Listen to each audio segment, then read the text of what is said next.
Dave Talks Comics, episode 37.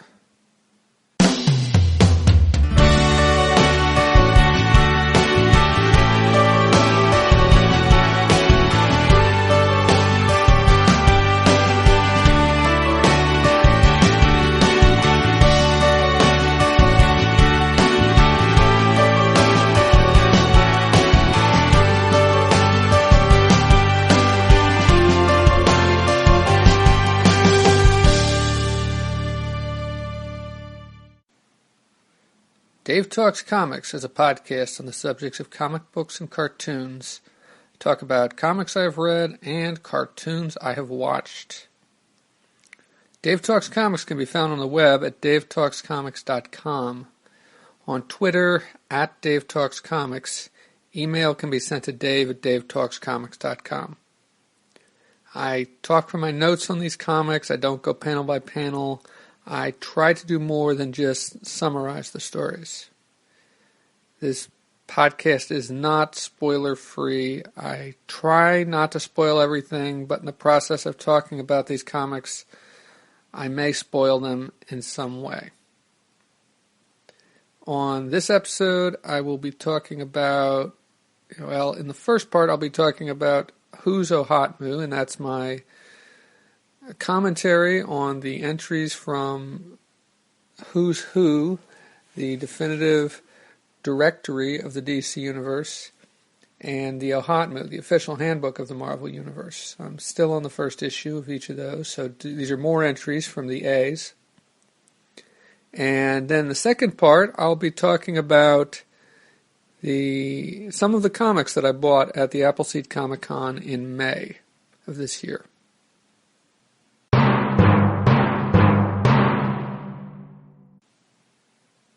Who's OHotMU Part 4. Okay, I'm continuing with the A's. Still on the first issue of both the official handbook of the Marvel Universe and Who's Who, the definitive directory of the DC Universe. So, starting with Marvel this time. The next character is Arabian Night. Now, let's see. Arabian Night first appeared in Incredible Hulk number 257. And I've got to say, this is a character I really am unfamiliar with. Don't know anything about him. From reading the entry, it looks like he has a flying carpet and a magic sword of some sort. No, not a sword. Well, a scimitar, which kind of looks like a sword. I guess it's a variety of sword. And apparently he can do stuff with his sash as well. But I'm completely unfamiliar with it. He's a citizen of Saudi Arabia. He was born in Aqaba, Saudi Arabia. I know there's an Aqaba, Jordan. I wonder if, I don't know, maybe there's also an Aqaba. So I've been to Aqaba in Jordan briefly. He's got 3 wives. Base of operations is Mobil, region of Saudi Arabia, and Amet, Egypt. He's 5'10", 170 pounds. Okay, moving on. Arcade. Okay, this is a character I am familiar with. Arcade, I think, was originally a Spider-Man villain. I'm thinking he first appeared in Marvel Team Up. Yes, number 66. Although my first times I read him was his appearances like in X-Men, like in somewhere in the 140s, although I think that was the second time that they had encountered him, and I think that was the second time that he was teamed up with Dr. Doom, or was working with Dr. Doom in some way. And of course he's famous for creating Murder World, this arcade-like playground kind of. It's kind of like the Danger Room, except for it's much deadlier. And I always thought that was kind of neat. Although and he kind of looks a little bit like Alfred E. Newman, at least a little bit, yeah. I mean, he's got red hair and kind of outlandish clothing, but let's see. And from the entry, let's see, what does it say? Real name unknown, U.S. citizen. Let's see. He inherited a vast amount of wealth and soon became bored and turned to crime in order to amuse himself. He's 5'6", 140 pounds, has a genius-level IQ and a natural aptitude for mechanics, architecture, and applied technology. Okay, moving on. Ares, God of War. I want to say that I've read something with Ares in it. It might have been a Thor comic book from way back when, and his first appearance was in Thor number 129. I'm just not sure, and I'm pretty sure it was Ares in the Marvel Universe, not the DC Universe that I'm thinking of. Because in the DC Universe, he probably would have appeared in a Wonder Woman comic book. Yeah, I just can't remember what it was. So, of course, Ares is a god. He's a god of war. He's one of the Greek gods, also known as Mars and Mr. Talon. Of course, Mars is the Roman name for Ares. Base of operations is the extra-dimensional realm of Olympus. Oh, that's right. He was in... I read when Hercules took over the Hulk book and it became the Incredible Hercules or something like that. I think Ares played a role in that, and that might be what I'm thinking of.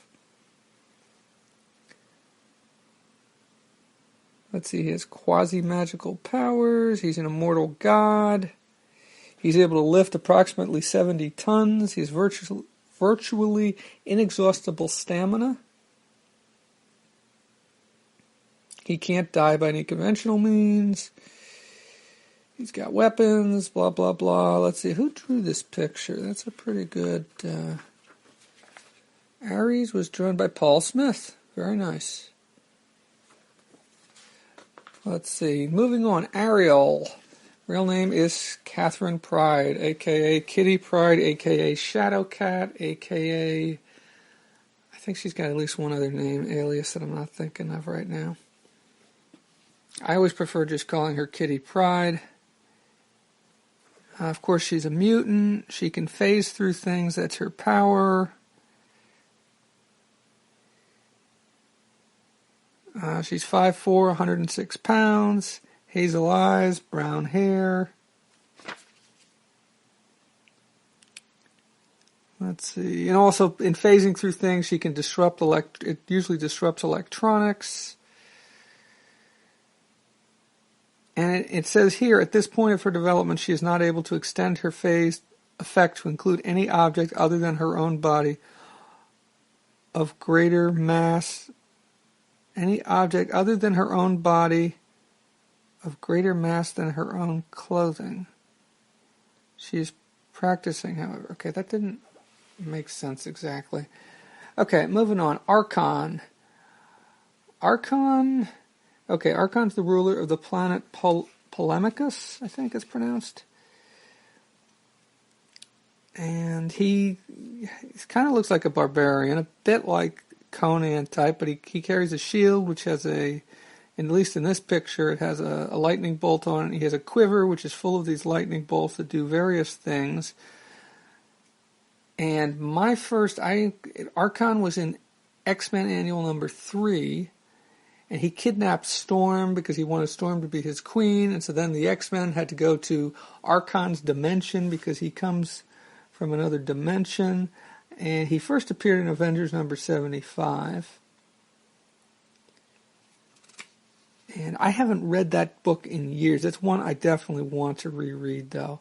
And for some reason, that issue, it's in the Marvel Masterworks, one of those Marvel Masterworks collections of Uncanny X-Men. I think the 4th one, but for whatever reason, they left it out of the Uncanny X-Men Omnibus, which is what I bought. So I got to figure out if it's cheaper to get just the single issue, more effective to get the single issue, or buy a volume of the Masterworks, which has a bunch of issues, which has all the issues that I've already got except for that one.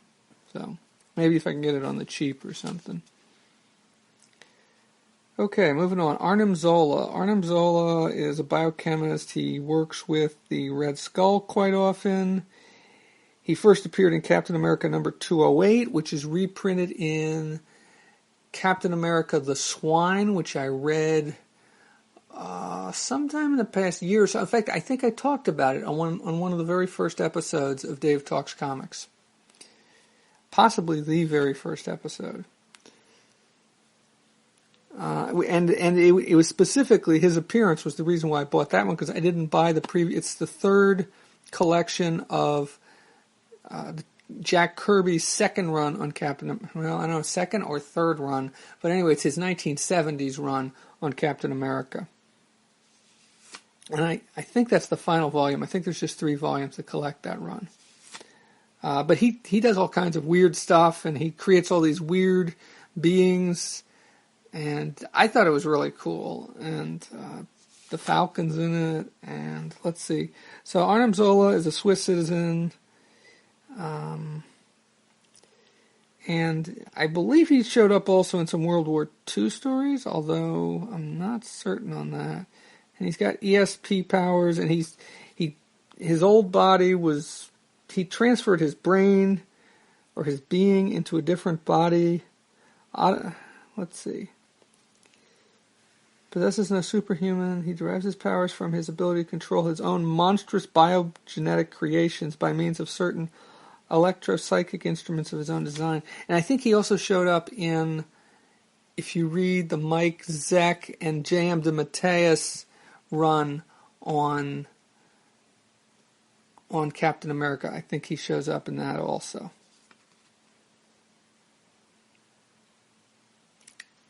And let's see, he's only 5'6", and he's got this weird look because he's got his face shows up on his torso, but he doesn't have a head, and because it's not his original body. And anyway, okay, moving on. Next entry is Asgard, and this actually is a map of Asgard.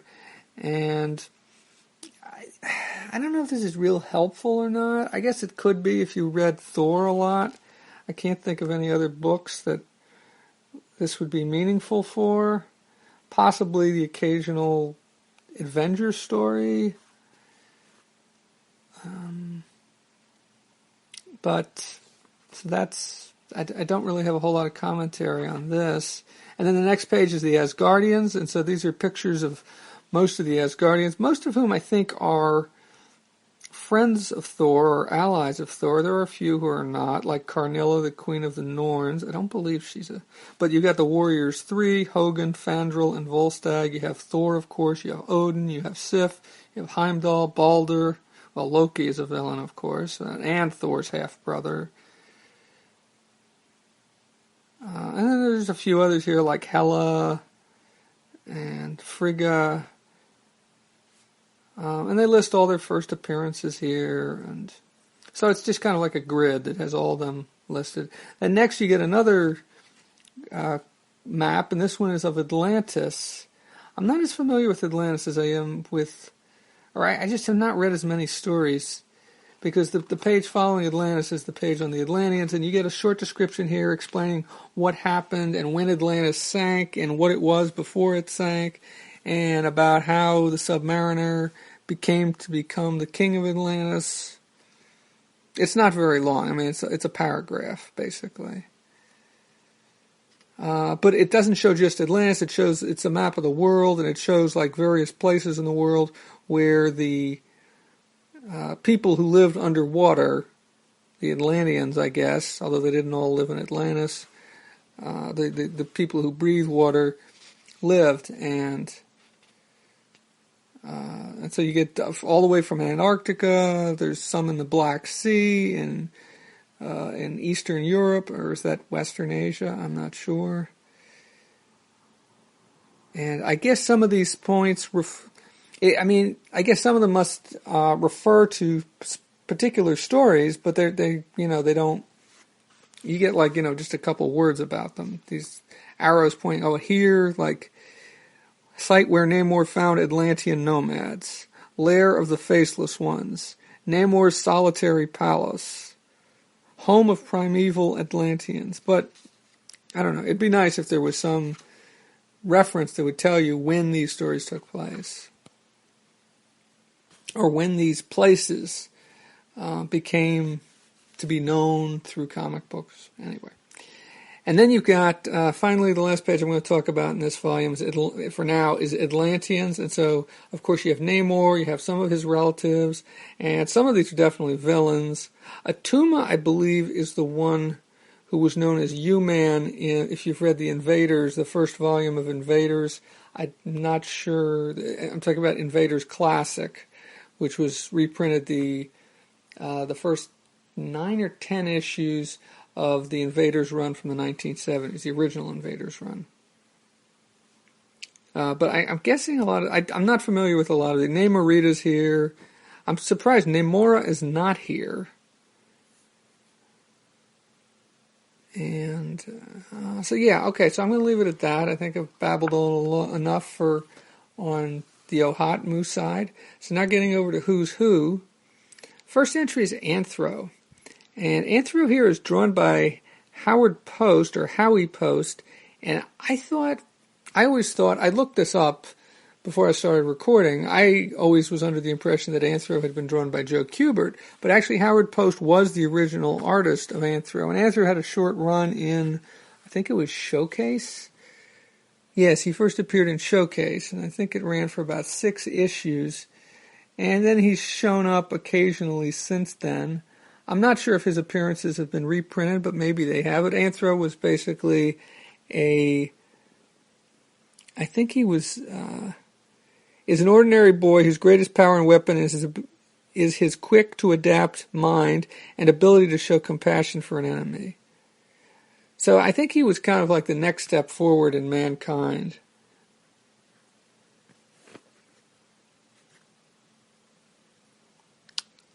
And so history here, the description here is partly about the world he lives in, partly about him. But I have not read much. I think Anthro showed up in Crisis on Infinite Earths, but I don't really know much about him. Apocalypse is the next entry. And Apocalypse, of course, is the planet that Darkseid rules. So they show the planet here, and you get... It first appeared in New Gods #1. You can see Darkseid in the background, and they have pointed out certain spots on Apocalypse. The tower, Darkseid's Tower of Rage, the fiery energy pits, Granny Goodness, Happiness Home, Armageddon, and that's it. And of course, there's these huge fire pits that I guess, I don't know how big Apocalypse is supposed to be in diameter in comparison to the Earth, but they look huge. And they talk a little bit about New Genesis also in this entry, because New Genesis, of course, is the planet where the New Gods lived, who ruled in opposition to, who were the good guys to Darkseid's bad guy.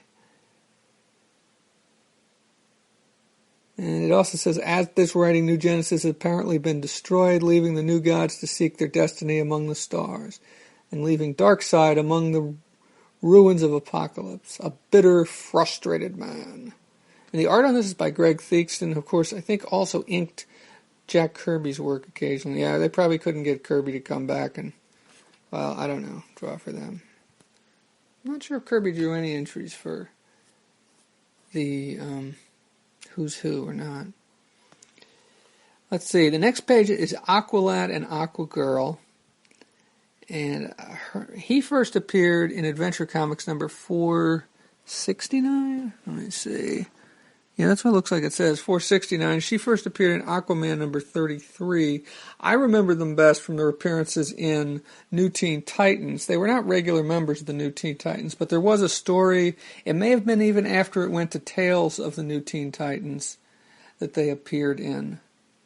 I think I still have the issue, but I'd have to dig it out. But I think Aqualad was a member of the original Teen Titans. I think he was.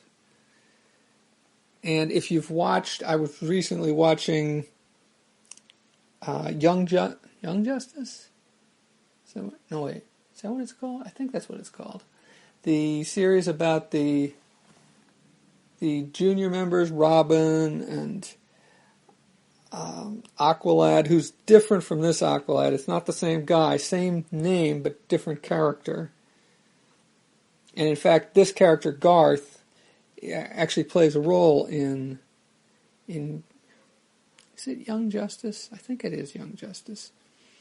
But in fact, the episode I just watched, Aqualad, whose name is Kaldor, I think that's it, goes back to Atlantis and meets Aquaman. He had a thing with Aquagirl, but he left to join to become a hero on the surface, and so now Aquagirl has a thing going with Garth, who is not Aqualad, and her name is Tula, and so let's see. Now the next entry is Aquaman, and this is Arthur Curry, and his first appearance is in More Fun Comics number 73. Yeah, I think this is 73. And he is, of course, the king of Atlantis. Now, 73 would, of course, put him in the Golden Age. And so there was a Golden Age, there was a Aquaman on Earth 2 back then when, the Earth 2 that existed pre-crisis. He never appeared I'm pretty sure he never made an appearance in All-Star Squadron. And I don't think I've ever read any of his Golden Age appearances. I think the oldest stuff I've read has been some of the stuff that Jim Aparo drew back in the early 70s, I want to say, maybe late 60s. But, so of course Aquaman has the ability to communicate. If you've watched any of these cartoons, I mean, like I grew up watching the Super Friends. Aquaman was a mainstay on the Super Friends, and I think he also had his own individual cartoon prior to the Super Friends. He, of course, would ride on a seahorse, which they show a picture of him doing that here, at least when he was underwater, a giant seahorse. And he would communicate with the creatures of the sea using telepathy. And, of course, they did whatever he said, unless they were being controlled by somebody else. And I think he's very strong also when it says underwater his swimming speed is in excess of 100 miles per hour. But of course he needs to stay underwater. He needs to refresh himself, kind of like the Submariner does in the Marvel Universe. And one thing I was thinking about recently, why is it that Atlantis always has a king? Aquaman is a king of Atlantis, and Namor is the king of Atlantis in the Marvel Universe. I mean, what do they have against democracy in the Marvel, in Atlantis? Whether it's DC or Marvel, it's just kind of weird. Unfortunately, this picture of Aquaman is not drawn by Jim Aparo. That would be very cool, but it's not. Although the pictures of Aqualad and Aquagirl are drawn by George Perez, which is very cool. This is drawn by Chuck Patton and Dick Giordano. It's a good picture. Nothing wrong with it, but I just would have liked it a little more if it had been drawn by Jim Aparo. Would have been, because he drew a run on Aquaman, which I think started in Adventure Comics and then moved into its own title, or maybe it started in its own title. I don't know. I'd have to look that up. Okay, and so the last entry I'm going to go through over here is Arak, Son of Thunder. Now, this was a kind of a barbarian type character. I think he was supposed to be a Native American or American Indian. He was of who wound up traveling to Europe back in the 1400 years ago, something like that. Because it was at the time of Charlemagne, who I want to say lived around the year 800, so the 9th century of the Common Era, something like that. But he was the surviving member of the Quantaka Indian tribe. Arak was taken by Vikings to medieval Europe, where he journeyed with his captors until setting out on his own. And it's Arak, I said Son of Thunder, and he has some relation to a thunder god. He meets Heno, He-N-O, the Quantaka's god of thunder. I don't think he has any superpowers. He relies principally on his keen hunter's instincts, his great strength, and his mastery over both a tomahawk and sword. Oh, that's a tomahawk. Okay, it's just spelled a little differently. So he first appeared in Warlord number 48. He was written by Roy Thomas, and I remember because this, Iraq and All-Star Squadron were the two books he was writing, and I always thought about picking up Iraq because I liked All-Star Squadron, and they were both written by the same guy, but I never did, and so I've never read any of his stories. Anyway, that does it for this edition of Who's OHotMU. Let's see, I have 1, 2, 3, 4, 5, 6, 7. Yeah, it's probably going to be about 2 more installments to finish off at least this first issue of Who's Who, and probably about the same to finish off the first issue of the official handbook of the Marvel Universe.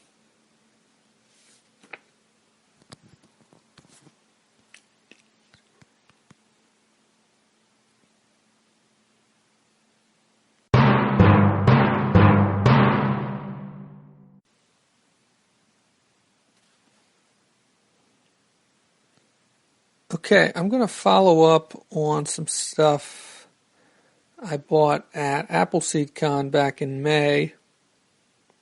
I'm going to talk about a few, I guess you could call them mini comics that I bought.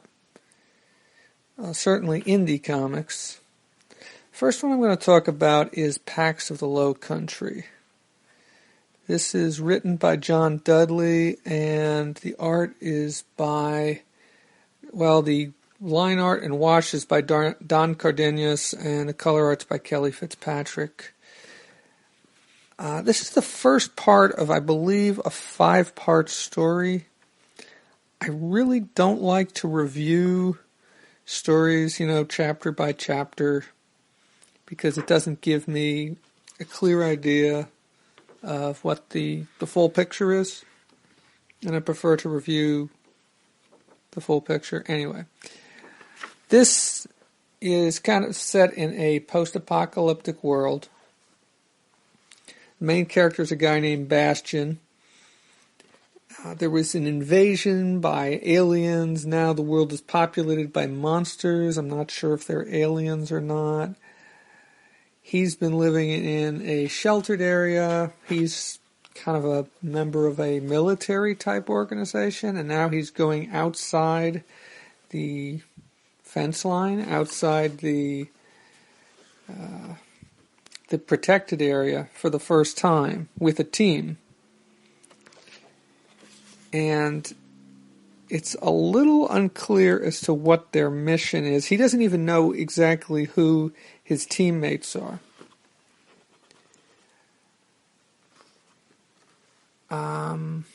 Let's see, what else did I have to say about this? So anyway, I think I like the beginning. I like the setup.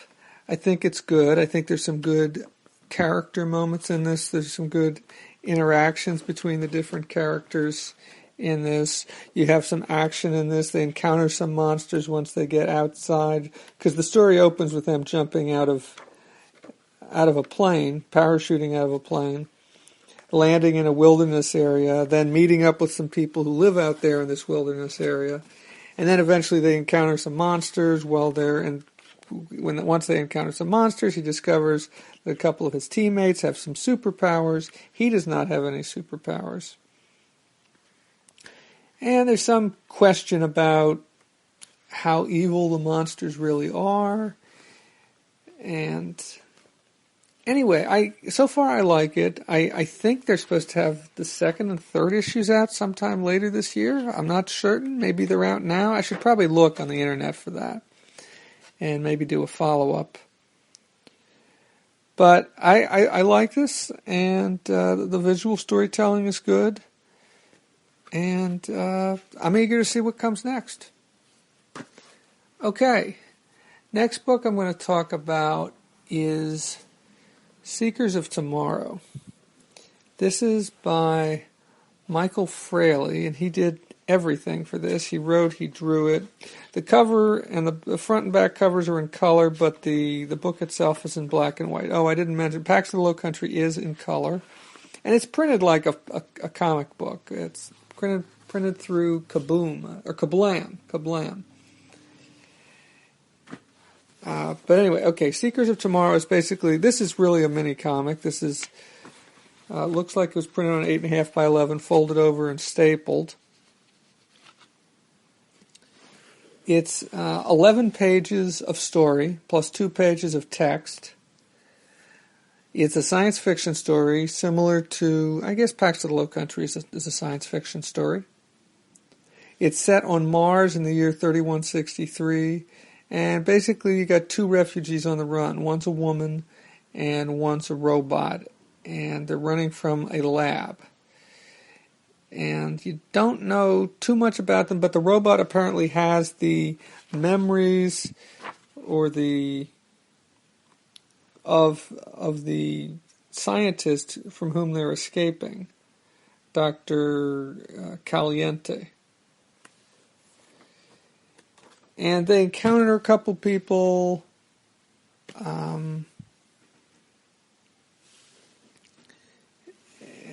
And there's a confrontation. Everything doesn't end real good. Some destruction happens. I'd say on the whole this is reminiscent of some old school science fiction comic strips. Something like if you've read any of the old Flash Gordon from like the 30s, that kind of stuff. Drawn by, I think, Alex Raymond. Or possibly they were also drawn by some other people, but I know he was one of the people that wrote and drew them. But this is, I did enjoy this, and then the last 2 pages, which are the text beast, which is Mad Origins, or where all of this weird stuff came from before I forget. He talks about, Michael Fraley, the creator of this, talks about where it all came from. He's a teacher. He teaches at IPFW. I'm not sure exactly what that stands for, and I don't think he says in here. But he kind of gives a little bit of background on this and talks a little bit about it. And so on the whole, this is a fun read. I think it cost me $1.50. And I'm not sure if he has written any more, if he's done any more, because at the end of the story it says the end of the beginning. So maybe there is more to come, but I'm not sure. And once again, I picked this up at Appleseed Con in Fort Wayne, Indiana. I'm not sure if you can even buy it online or not. This was released in May of this year, May of 2014. Okay, so moving along, the final mini comic that I wanted to review is called Space. Now this one is, I don't know if I guess it's an anthology. There are 2 stories in it. The first one is called The Great Reach, and it's written by John Dudley, who also wrote Pax of the Low Country. And the artist in this case is Timothy O'Brien. And this is another science fiction story. It's a good story. I enjoyed it. It's a little confusing. I did speak with Timothy O'Brien when I saw him, because I talked to him a little bit at Appleseed, and then I saw him again at Heroes Con, and I asked him some questions. He clarified some things for me. But it is a little confusing. But basically, the story is it's a deep space mission. It's one of these missions that takes off, and they're going to live for generations on these ships, setting up these gateways that are eventually going to allow humanity to travel much faster to the stars. And so basically people are born, die, they have kids, the kids grow up and contribute to the mission, etc. in the course of this mission to set up these gateways. And the idea is they're trying to build a pathway to a distant planet in another solar system, maybe another galaxy, which is also seems like it could support human life.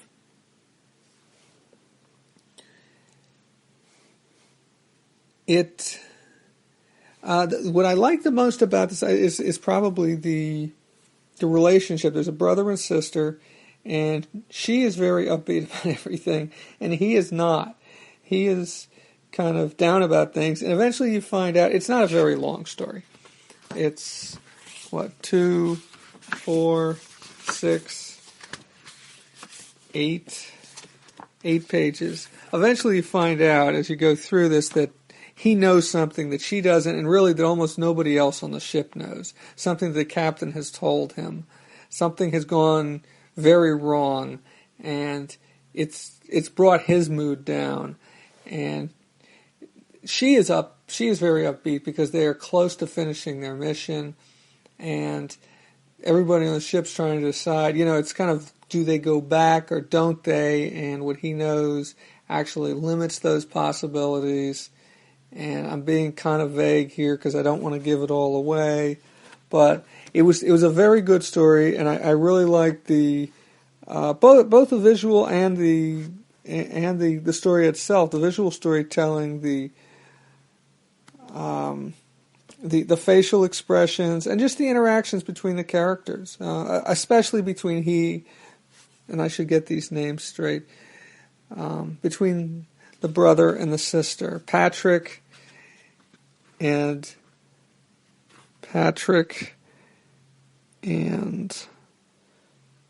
his sister, although I don't see her name and I can't remember her name at the moment.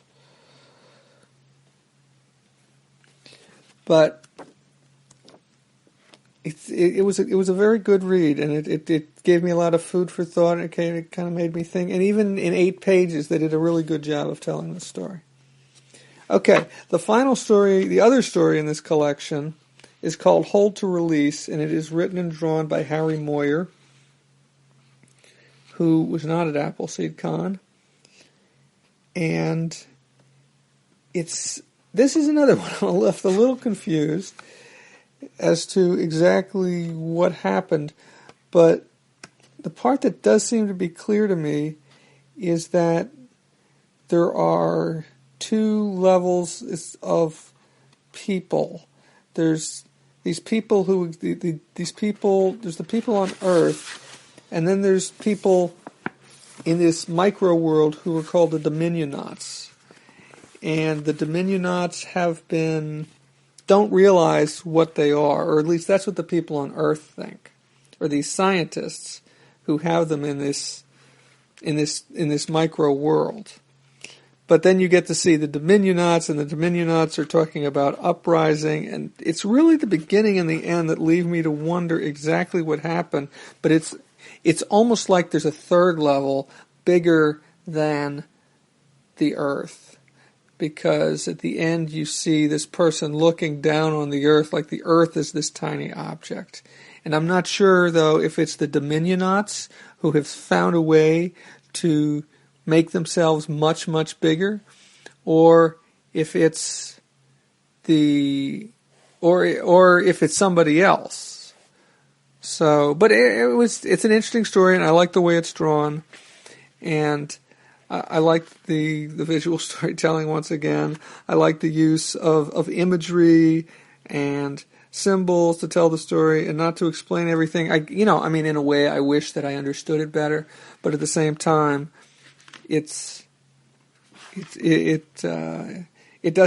dumbed down, I don't think, for the reader. So that's it for these 4 stories that I got when I was at Appleseed Con back in May of 2014. Yeah, that's it for these stories. And I'm hoping to read more of Pax of the Low Country and maybe more by these other writers, creators.